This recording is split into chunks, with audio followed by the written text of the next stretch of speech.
সবচেয়ে বড় তর্ক যে বিষয় কুল্লু নাফসিন যায়িকাতুল মউত, প্রত্যেক প্রাণী মৃত্যুবরণ করতে হবে, মৃত্যুর স্বাদ গ্রহণ করতে হবে। মৃত্যুর স্বাদ গ্রহণ করবে। হ্যাঁ, এখন এখানে তো কোথাও বলা হয় না যে ইয়া তুমি মরে যাবে, এটা তো বলা হয় না। আত্মহত্যা করা হারাম, নিজে নিজে মরা হারাম। কি এরা বলছে যে আপনি মরে যাবেন না, আপনার দেহে মরবে, আপনার রু তো মরবে না, এটা কি বলছে যে আপনার রু মরে যাবে? আরে রুহ মরবে কি কেন? বলতে চাইতেছে এটা কও।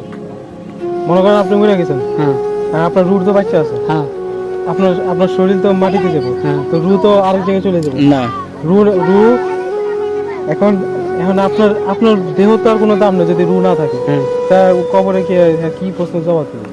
ওই রুটাই তো ওই যে মাজার পূজারি গুলো চলে না, বুঝে না, ওই এই আসলে- ভান্ডারি মাজার পূজারিরা এইসব অকর্ম না, করে। আমি কই ওই আর বন্ধু আছে একটা, ওটা মাজারের। ওই রুগুলো বলে নতুন কোনো শিশু বা কোনো মানে যখন কারো জন্ম হয় তখন ওইখানে আস্তাগফিরুল্লাহ। ওই রুটা যায়, এটা হচ্ছে আস্তাগফিরুল্লাহ, এটা হলো ওর ভক্ত গুরুর কথা। তুই যখন মারা যাবি, পরিবর্তন করে। শোনো, আচ্ছা আমি কই না, ওর সহজ- আচ্ছা, আমি- এটা সহজ, তারপর তুমি কই তখন বলছে এটা সহজ উত্তর আমি আমি পর আপনি কইন। আচ্ছা কোন সহজ উত্তর দিলে তারপর তুমি ব্যাখ্যা করো। মানুষ যখন কবরে চলে এটা যায়, কিন্তু আমার প্রশ্ন, হ্যাঁ, মানুষ যখন এই আমার ওর প্রশ্ন, ওর প্রশ্ন, আমার কোয়েন না যে ওর প্রশ্ন বোকা কি আর প্রশ্ন করে। এক হিন্দু এটা ব্যক্তির আমার- প্রশ্ন, হ্যাঁ। এক এক হিন্দু ব্যক্তি, হিন্দুরা এই বিশ্বাসটাই করে। হ্যাঁ। ঠিক আছে, ওরা কয় কি, হিন্দুরা যেটা কয়, হ্যাঁ রে মুসলমানরা বোকা, ওরা কবরের দিলে আমরা চালাক, কে পিঠা গেলেই শেষ, আর তো করে পোকায় খাইবো, মাকড়ে খাইবো, সাপে কামড়াবে, এই কামড়ো এই করবো, কবর দেশ, এই জন্য আমরাই চালাক, এই জন্য আগুনে পুরা ভালো। হ্যাঁ, প্রত্যেকটা মানুষ যখন মারা যায় না, যখন তাকে কবরস্থ করা হয়, তখন তার রূহ, হ্যাঁ, রূহকে আল্লাহ তাআলা আসলে ফিক্সড করে দেয় এটা কখন কখন দেয়? কবরে রাখার পরে।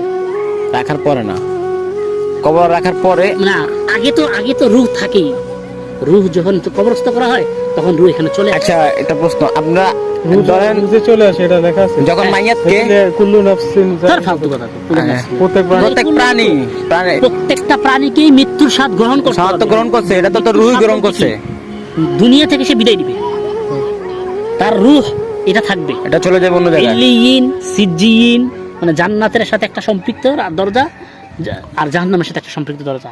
মানুষকে কবরে রাখা হলে তার রূহ দিয়ে দেওয়া হবে, আচ্ছা দিলেই মুনকার নাকির যে এটা কি ফেরেশতা, লেখা আছে নাকি? হ্যাঁ এটা হাদিস দ্বারা লেখা প্রমাণিত। আসলে ওরা আবার এই কথা বলে। ও কি কোন হাদিস বুঝে? ওই ঘোড়ার ডিমটা যদি কই, আরে মাজারের হ্যাঁ, লোকের এডি কয়। ও যদি কই আরে ইয়া কানা আবুদু ইয়া কানা নাস্তাইন, এটার অর্থ কি কয়? ও কইতে পারে? আচ্ছা আচ্ছা ওর কথা বাদ দেন। ও কি কোরআন বুঝে? ওকে হাদিস বুঝে? ও তো বাংলা ওই এর কাছ থেকে হের কাছ থেকে হাওলাত করে কথা শুনে শুনে শিখছে। আচ্ছা যখন মাইয়াতকে গোসলের পরে লাশ কাঁধে নিয়ে, মাইয়াতকে কাঁধে নিয়ে যখন কবরস্থানে যায়, যখন গোরস্থানে যায়, তো ওই সময়টাতে মাইয়াতের রুহটা কোথায় থাকে? মানুষটা যখন মারা যায় তখন সে আল্লাহ তাআলার যে নিজাম, যে সিস্টেম, সে ওখানে হাজিরা দিতে চলে যায়। এরপরে তারা যখন গোসল পরায়া গোরস্থানে নিয়ে যাওয়া হয়, তার রূহ ফিরে আসে। তার রূহ ওই যে খাটিয়ে থাকে মানুষটা, তার ওখানে ফিরে আসে।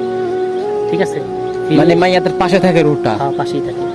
যখন তাকে কবরস্থ করা হয়, তার রূহকে তার শরীরের সাথে ফিক্সড করে দেওয়া হয়। কেন? ওই যে মুনকার নাকি প্রশ্ন করবে, উত্তর দিতে হবে। কবরস্থানে এই কবর দেওয়ার পর 40 কদম হাইটে আসার পর তার রুহটা ফিক্সড হয়। না, ওটা ফেরেশতারা আসে তখন ফেরেশতারা আইসা সোয়াল জবাব করে 40 কদম হতে পারে।